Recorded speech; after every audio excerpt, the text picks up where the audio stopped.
past few weeks, the headlines have exposed just how vulnerable and how broken India's healthcare system actually is.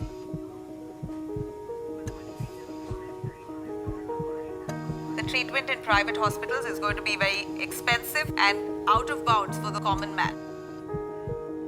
In UP, there is one government doctor for nearly 20,000 people. In Mumbai, people are sleeping on the floor because there's a shortage of beds. India's healthcare has always had its challenges. This COVID pandemic just brought these to the forefront. If we talk about the conditions prior to COVID, it was the private sector which used to share the burden of the majority of the population.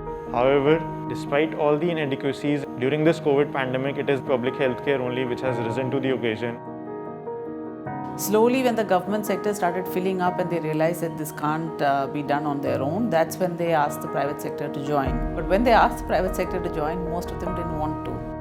When private hospitals were left to themselves, some of them were exploiting, overcharging, or denying care to patients. Yes, healthcare is expensive, but how much of it is real expense and how much of it is profiteering? My mom fell ill and slipped in the bathroom in 2016, 2017. The next day we took her, we found out it was a hip fracture. First, they gave her the wrong medicine at the time, which induced a heart attack. My mom had never ever had a heart episode. My mom was then sent to the ICU, and after that, the surgery happened. Then on the second day, her wound started to get infected. The hospital apologized. The surgery was done again. During her therapy, her helpers dropped her. We couldn't do anything. We couldn't do a case on the hospital. We just wanted mom to get well, right? We have seen so many patients' rights being violated in the COVID-19 pandemic. Right to confidentiality, right to affordable care, etc., etc. All the power is in the hands of the hospitals and the hospital authorities. Patients are not in a position to negotiate. This is why somebody other than the patient's family, somebody outside, which is usually government, it has to be a regulatory body, they have to do that. The bills, when I checked them, were full of extra glove boxes, extra tissues, extra water bottles, extra blankets. Every single small thing that you use in a hospital, from a tiny syringe to a bandage to a glove, every little thing, there's huge markup on the cost. I'm pretty sure I didn't use 28,000 worth tissues in my life. The bills reached up to 20 good lakhs. By government's own data, 90% of the population in this country, their monthly income is about 12,000. Let's take Delhi for instance. In ICU, per day expense is going to be 15,000 to 18,000.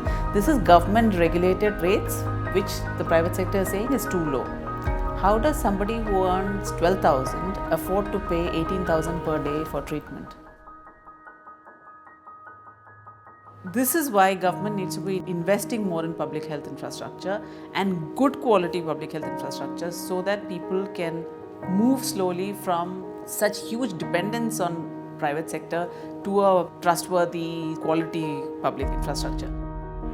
We as doctors always strive to provide the best care to the patients. However, that cannot be done once you exceed the human capacity to see the patients. If I am supposed to see 30 patients in a day, I will be able to cater to them better. I will be able to listen to their problems better. However, if that 30 turns into 100 or 150, then obviously the level of care will be affected. This can be improved a lot if there is political will and administrative inclination towards improving the public healthcare sector.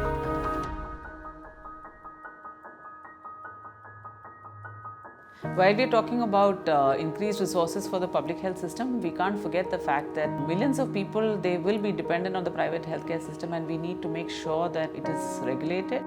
When it comes to regulation, we do have a law in India. It's called the Clinical Establishments Act. It's a pretty good law in the sense that, it tells you that every single establishment, no matter how small, big you are, you have to be registered. There are certain norms for each of these, what kind of facilities you should have, how much staff you should have, what level of services are you allowed to provide, and things like that. The 17-point Patients' Rights Charter, which has been adopted by the National Human Rights Commission, must be displayed and implemented in all public and private hospitals across the country, which will ensure that patients' rights will not be violated. As citizens, we need to force our governments to give much higher priority to healthcare as an issue in all states of India.